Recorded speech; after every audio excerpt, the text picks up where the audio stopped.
ତେଣୁ ଆଜି ଚାନ୍ଦବାଲି ନିର୍ବାଚନ ମଣ୍ଡଳୀର ଏସିଡିସି ମିଟିଂ ଅନୁଷ୍ଠିତ ହେଇଛି। ଏଥିରେ ଭଦ୍ରକ ଜିଲ୍ଲାର ସମସ୍ତ ବିଭାଗର ମୁଖ୍ୟ ଅଫିସର ମାନେ ଯୋଗ ଦେଇଥିଲେ।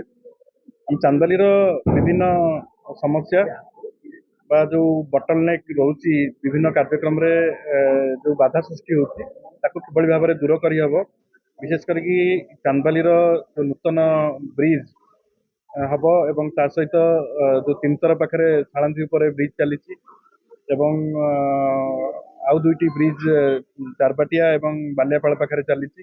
ତା ସହିତ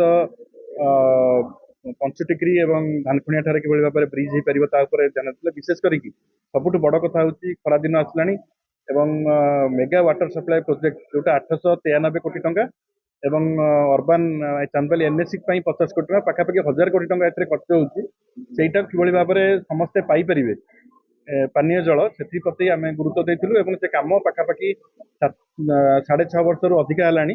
ତେଣୁ କିଭଳି ଭାବରେ ଜଲ୍ଦି ସରିବ ତା ଉପରେ ଆମେ ଗୁରୁତ୍ୱ ଦେଇଥିଲୁ ଏବଂ ଚାନ୍ଦବାଲିରେ ଆରଡି ଆରଏଣ୍ଡବି ବିଭିନ୍ନ ପ୍ରକାର ରାସ୍ତାଘାଟ ସମସ୍ୟାଠୁ ଆରମ୍ଭ କରିକି ଚାନ୍ଦବାଲିରେ କିଭଳି ଭାବରେ ରକ୍ତ ଭଣ୍ଡାର ହେଇପାରିବ, ସ୍ୱାସ୍ଥ୍ୟ ସମସ୍ୟା, ଡାକ୍ତର ନିଯୁକ୍ତିଠୁ ଆରମ୍ଭ କରି ଆମେ ବିଭିନ୍ନ ପ୍ରକାର ସମସ୍ୟା ପିଏମଏୱାଇ ଘରଠୁ ଆରମ୍ଭ କରିକି ରେସନ କାର୍ଡ ପର୍ଯ୍ୟନ୍ତ ସବୁ ହିତାଧିକାରୀ ସରକାରଙ୍କର ସବୁ ଯୋଜନା କିଭଳି ଭାବରେ ଲୋକଙ୍କ ପାଖରେ ପହଞ୍ଚି ପାରିବ ଏବଂ ପ୍ରକୃତ ହିତାଧିକାରୀ ଚୟନ କରାଯାଇପାରିବ ତା ଉପରେ ଆମେ ଗୁରୁତ୍ୱ ଦେଇଥିଲୁ ଏବଂ ଚାନ୍ଦବାଲି ନିର୍ବାଚନ ମଣ୍ଡଳୀକୁ ସର୍ବାଙ୍ଗୀନ ଉନ୍ନତି କରି ଗୋଟେ ଆଗୁଆ ନିର୍ବାଚନ ମଣ୍ଡଳୀରେ ପରିଣତ କରିବା ପାଇଁ ସବୁ ପ୍ରକାର ଉଦ୍ୟମ ନେବା ପାଇଁ ଅଫିସର ମାନଙ୍କୁ ସହିତ ଆଲୋଚନା ହେଇଥିଲା ଏବଂ ମୁଁ ଆଶା କରୁଛି ଯେ ଚାନ୍ଦବାଲି ନିର୍ବାଚନ ମଣ୍ଡଳୀରେ ଯୋଉଭଳି ଭାବରେ ଉନ୍ନତି ପ୍ରଗତିର ଧାରା ଚାଲିଥିଲା ସେଟା ଆହୁରି ଏକ୍ସପେଡାଇଟ ହବ ଏଇ ମିଟିଂ ପରେ ଏବଂ ଆଗକୁ ବର୍ଷା ସିଜନ ଆସୁଛି ତେଣୁ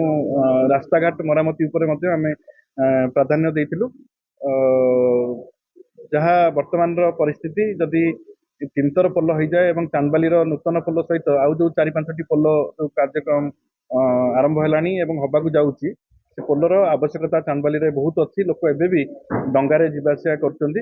ତେଣୁ ମୁଁ ଆଶା କରିବି ଯେ ସବୁ ଅଫିସର ମାନଙ୍କ ସହଯୋଗରେ ଚାନ୍ଦବାଲି ନିର୍ବାଚନ ମଣ୍ଡଳୀ ଗୋଟେ ବିକଶିତ ନିର୍ବାଚନ ମଣ୍ଡଳୀରେ ପରିଣତ ହବ ଏବଂ ଯୋଉ ଯୋଉ ଅସୁବିଧା ସବୁ ରହିଯାଇଛି, ଯୋଉ ଗରିବ ଲୋକମାନେ ଚାନ୍ଦବାଲିରେ ଅଛନ୍ତି ସେମାନେ କିଭଳି ଭାବରେ ଉପକୃତ ହେବେ, ସେଥିପାଇଁ ଆଜି ଜିଲ୍ଲାର ସିଡିଓ ମହୋଦୟ ମଧ୍ୟ ଉପସ୍ଥିତ ଥିଲେ। ତାଙ୍କ ଲିଡରସିପରେ ଆଜି ଏଇ କାର୍ଯ୍ୟକ୍ରମ ଅନୁଷ୍ଠିତ ହେଇଛି ଏବଂ ପ୍ଲାନିଂ ଏବଂ ମନିଟରିଂ ଡିପାର୍ଟମେଣ୍ଟ ତାକୁ କୋଅର୍ଡିନେଟ କରୁଥିଲେ। ମୁଁ ଆଶା କରୁଛି ଯେ ଏଇ ମିଟିଂ ହେଲା ଫଳରେ ଚାନ୍ଦବାଲିର ପ୍ରଗତିର ଧାରା ଆହୁରି କ୍ଷିପ୍ର ଗତିରେ ଆଗେଇବ।